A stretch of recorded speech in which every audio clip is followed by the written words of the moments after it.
let's go to Celtics Lakers and talk about this one.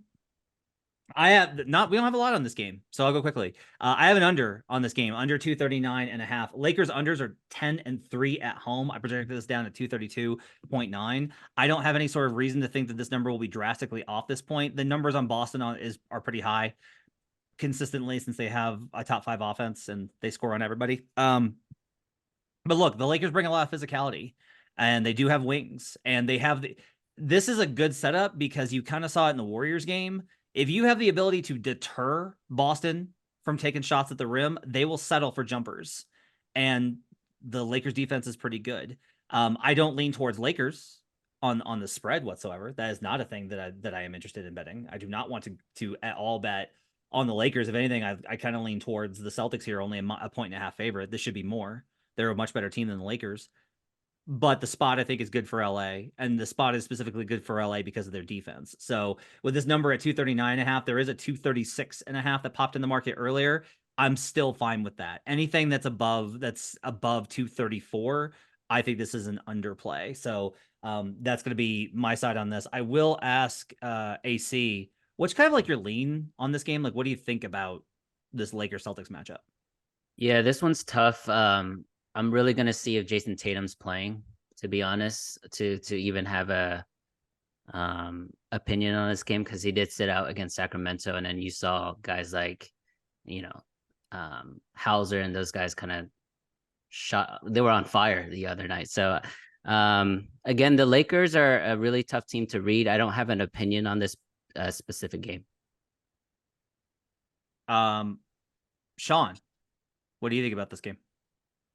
Yeah, this is LeBron James on Christmas. I'm looking at the over PRA. It should be around 42.5 is my guess. It'll be somewhere right around that number. Joe Dallaire would know better than me, but it should be right Checks around out. that 41.5, 42.5 number. LeBron James, 3 of his last 4 Christmases, he's gone over that 42.5 number. If we go back to 2022, last year versus the Mavs, he had 38, 6, and 5.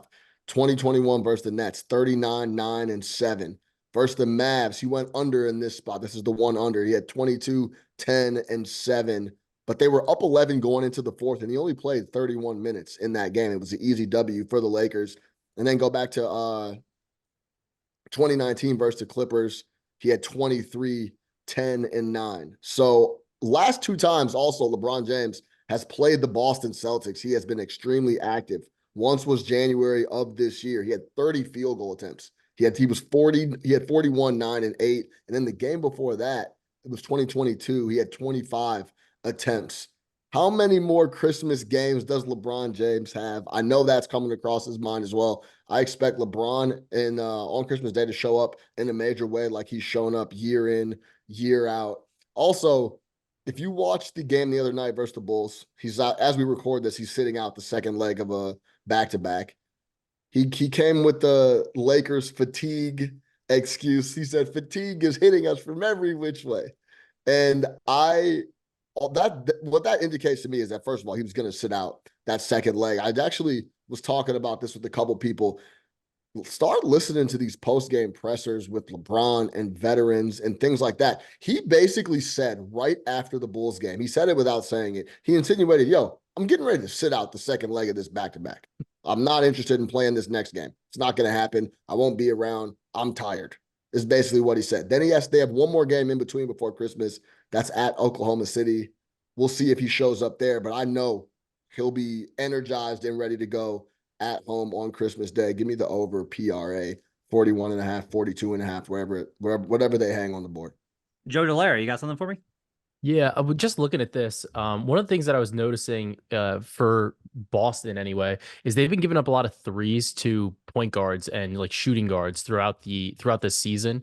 So there might be an angle for like even an Austin Reeves over threes, or D'Angelo Russell over threes. Just a couple of the angles, because just the way that they've been playing defense, they've been surrendering that shot. So we'll have to kind of see where these lines come out, but maybe we can get like a 1.5 on D'Angelo Russell. He'll start hot, and then he probably won't see the floor in the fourth quarter. So, but I think that might be an angle for that. Joe, do you know what betting on D'Angelo Russell in a big game environment is? Look, it's the first quarter. Look I mean, around you, Helen. We're at the threshold of hell. What are you doing? This is Hey. like the flying squirrel in the tree in Christmas Vacation. What are you doing? depending on where you're at and where you celebrate the holidays, you might prefer to be watching D'Angelo Russell. So Fair enough. LeBron James, by the way, last 12 seasons, 6-6 straight up and 6-6 against the spread on Christmas, but the under is 8-4.